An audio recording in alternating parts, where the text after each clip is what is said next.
लोकसभा चुनाव अपने चरम पर है।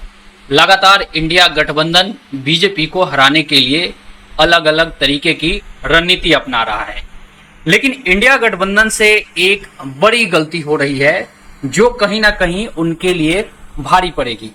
अन्यथा किसी भी हालत में इंडिया गठबंधन बीजेपी को बहुमत लेने से रोक सकता था।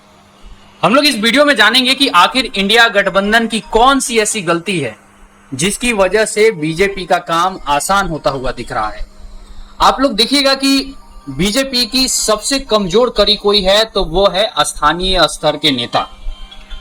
इस चुनाव में बीजेपी का अगर कोई सबसे मजबूत पक्ष है तो वो उनके केंद्रीय नेतृत्व के नेता हैं, जैसे कि नरेंद्र मोदी और अमित शाह। इसके अलावा अगर आप राज्य में जाइए, बिहार जैसे राज्य में अगर किसी नेता के बारे में कहा जाए जो बहुत ज्यादा वोट को लेके आ सकता है, ऐसा कोई नेता नहीं दिखता है।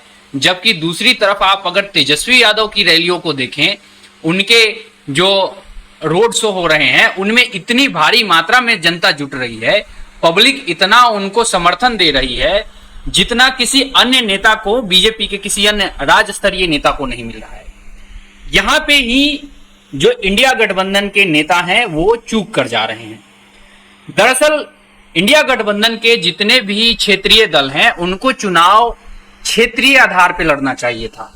उनको चुनाव, जैसे बिहार में अगर राष्ट्रीय जनता दल है वो बिहार को एक बेस लाइन बनाकर चुनाव लड़ती, या फिर यूपी में अखिलेश यादव अगर यूपी को एक बेस लाइन बना के चुनाव लड़ते, यानी वो अपना मुकाबला योगी आदित्यनाथ से रखते अखिलेश यादव, और तेजस्वी यादव अगर सम्राट चौधरी से रखते, या फिर बीजेपी के किसी अन्य समकक्ष नेता से रखते जो कि अभी सरकार में है, तो फिर ज्यादा पॉपुलैरिटी के साथ साथ ज्यादा सटीक मुद्दे जमीन पे उतरते।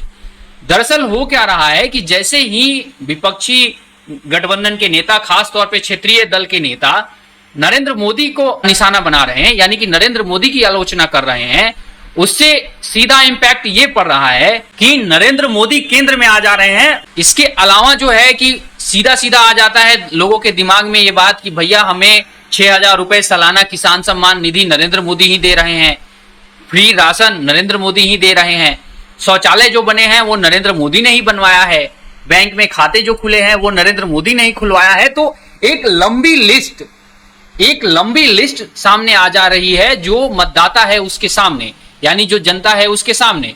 दूसरी तरफ जो प्रधानमंत्री पद का दावेदार नेता है राहुल गांधी है, जाहिर तौर पे राहुल गांधी सबसे बड़े विपक्ष के नेता हैं, उन्होंने कभी राजगद्दी संभाली नहीं है, तो उनके सामने कुछ ऐसा है नहीं कि वो दिखा सके कि उन्होंने ये काम किया है। ये बड़ी समस्या हो जा रही है जब हम क्षेत्रीय स्तर पे या फिर जो राज्य स्तर पे बात करते हैं, वहां पे इंडिया गठबंधन की रणनीति में यही एक मेजर चूक हो रही है। जैसा कि मैंने बताया कि नरेंद्र मोदी के पास जब वो चुनाव लड़ने के लिए आए थे 2014 में, तो उनके पास एक मॉडल था, गुजरात मॉडल, कि उन्होंने ये दावा किया कि जिस तरीके से गुजरात को हमने, यानी नरेंद्र मोदी ने नीचे से ऊपर तक पहुंचा दिया है, यानी कि उन्नति कर दी है उन्होंने, अपने राज्य की तरक्की कर दी है, उसी तरीके से देश भर में अलग अलग क्षेत्रों में विकास होगा। ये जनता को थोड़ा सा ऐसा लगा भी, क्योंकि एक जो व्यक्ति मुख्यमंत्री रहा है उसका ट्रैक रिकॉर्ड रहा है, उसने कुछ काम करके दिखाया है। दूसरी तरफ अगर राहुल गांधी को कंपेयर करें तो अभी तक वो सामान्य सांसद रहे हैं, उन्होंने यूपीए 1 और यूपीए 2 में कोई मंत्री पद भी नहीं लिया था। तो यहां पे मात खा जा रही है इंडिया गठबंधन, क्योंकि एक तरफ तो दिख रहा है कि नरेंद्र मोदी ने कम डिलीवर किया हो, ज्यादा डिलीवर किया हो, ज्यादा वादे किए हो, कम दिया हो, या फिर ना ही दिया हो, जो भी है, लेकिन एक दिख रहा है कि हाँ इसने देश चलाया है 10 साल तक, इसने 12-13 साल तक एक राज्य में शासन चलाया है। दूसरी तरफ राहुल गांधी का ट्रैक रिकॉर्ड इसमें नहीं है। वहीं अगर हम लोग बात करें क्षेत्रीय स्तर पर, जिस तरीके से तेजस्वी यादव ने नौकरियों को बड़ा मुद्दा बनाया था, वो अब धीरे धीरे वो पटरी से उतर गया है। अब उनके भाषणों में ज्यादातर मुद्दा ये होता है कि नरेंद्र मोदी ने ये वादा किया, ये नहीं दिया। आप जितनी बार मोदी का नाम लीजिएगा, अल्टीमेटली आप लोगों के दिमाग में मोदी को भर रहे हैं, चाहे अच्छा के लिए या बुरा के लिए। जब आप अच्छा के लिए भरेंगे, यानी कि जिनके माइंड में पॉजिटिव सेंटीमेंट है नरेंद्र मोदी के लिए, तो वो तो कुछ भी नहीं सोचेंगे। जिनके माइंड में निगेटिव है नरेंद्र मोदी की छवि, वो भी एक बार अगर वीडियो सर्च करने लगे कि भाई नरेंद्र मोदी ने क्या क्या दिया है। अब तेजस्वी यादव अपने भाषण में कहते हैं कि मोदी ने क्या दिया है, इन्होंने केवल झूठे वादे किए हैं, जुमले किए हैं। अब एक सामान्य लड़का जो कि ज्यादा पॉलिटिक्स के बारे में जानकारी नहीं रखता है, वो अगर यूट्यूब पे ये सर्च करता है कि मोदी ने क्या दिया है, तो उसके सामने तो यही आएगा, जनधन खाता, लोगों को गैस सिलेंडर दिया, किसानों को पैसा दे रहा है, फ्री राशन दे रहा है, कोरोना में जब महामारी फैली थी तो फ्री में टीका भी लगा। तो ये जो चीजें हैं ना, ये कहीं ना कहीं एक बड़ा इंपैक्ट डाल रही है, क्योंकि विपक्ष जो है वो नरेंद्र मोदी सेंट्रिक हो गया है। वो मुद्दों से थोड़ा हटके वो ज्यादा तवज्जो नरेंद्र मोदी को दे रहा है। इसकी वजह से जो उनकी जीत कई जगहों पे पक्की मानी जा रही थी, वहां पे भी वो कमजोर दिख रहे हैं। कई सारी सीटें हैं बिहार में, मतलब लगभग 7-8 ऐसी सीटें हैं जहां पे अगर स्थानीय मुद्दा बनाते, सांसदों के कामकाज को लेके बात करते, या फिर यही अगर गिनवा देते तेजस्वी यादव की यहाँ का जो सांसद है वो 5 साल में कितने दिन क्षेत्र में रहा है, उसी से जनता उसके खिलाफ वोट कर देती। लेकिन जैसे ही नरेंद्र मोदी का नाम लिया जाता है, स्थानीय स्तर के नेता ढक जाते हैं। जो सांसद की नाकामी है, जो सांसद अपने क्षेत्र में 5 साल नहीं रहा है, जो सांसद अपने क्षेत्र में 5 साल के अंदर जो सांसद निधि होता है वो भी खर्च नहीं कर पाया है, उस सांसद की कमी ढक जाती है। सारा फोकस नरेंद्र मोदी पे चला जाता है और नतीजा क्या होता है कि वहां पे नरेंद्र मोदी बाकी विपक्षी नेताओं से भारी पड़ जाते हैं। जैसा कि मैंने उदाहरण दे दिया कि नरेंद्र मोदी ने 13 साल गुजरात में शासन चलाया है और 10 साल लगभग उनको प्रधानमंत्री पद को संभाले हुए हो गया। लगभग 23 साल के आसपास कोई व्यक्ति सत्ता के शिखर पे बैठा है, उसके ऊपर कोई भ्रष्टाचार का दाग नहीं है। आप नरेंद्र मोदी को चाहे जितनी आलोचना कर लीजिए, भ्रष्टाचारी नहीं साबित कर सकते हैं। भ्रष्टाचार का दाग उनके ऊपर नहीं लगा है, कोई जांच नहीं चल रही है उनके ऊपर। जबकि विपक्ष के ज्यादातर नेता, मैं ये नहीं कह रहा हूं कि नरेंद्र मोदी के शासन में आने के बाद ही उनके ऊपर केस हुआ है।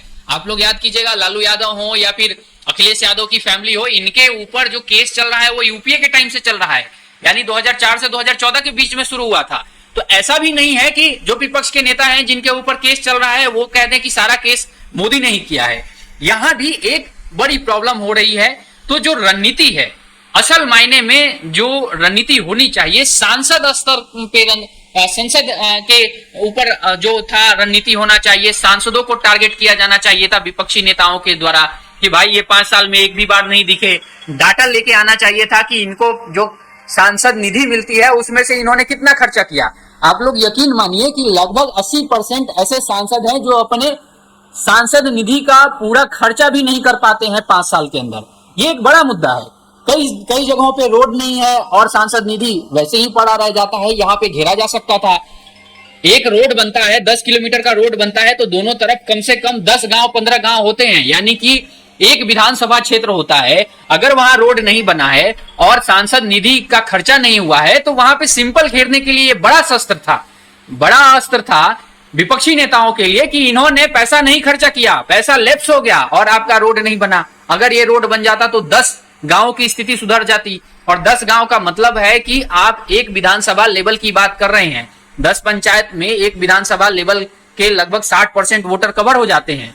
तो ये बड़ी रणनीतिक चूक जो है वो इंडिया गठबंधन की तरफ से हो रही है और इसी के वजह से इंडिया गठबंधन कहीं ना कहीं अगर पिछड़ेगी तो इसी के वजह से पिछड़ेगी। उनको सांसदों की नाकामी को गिनवाना चाहिए था। उनको पहले सांसदों के कामकाज के ऊपर सवाल उठाना चाहिए था। उनको सांसदों के सांसद निधि का खर्चा नहीं किए जाने का मामला उठाना चाहिए था। लेकिन उन्होंने किसका मामला उठाया? नरेंद्र मोदी का उठा दिया और वहां पे वो मात खा जा रहे हैं क्योंकि नरेंद्र मोदी ने कई सारी ऐसी योजनाएं चलाई हैं जिसका सीधा फायदा ज्यादातर जनता को मिल रहा है, चाहे वो अल्पसंख्यक हो, चाहे वो बहुसंख्यक हो, चाहे वो पिछड़ा हो, चाहे वो अगड़ा हो, सभी को लगभग कुछ ना कुछ फायदा मिल ही रहा है। तो यहाँ पे मात खा रहे हैं विपक्षी दल। आप लोगों को क्या लगता है कमेंट में जरूर बताइएगा और बने रहिएगा द बिहार मीडिया के साथ। जय बिहार।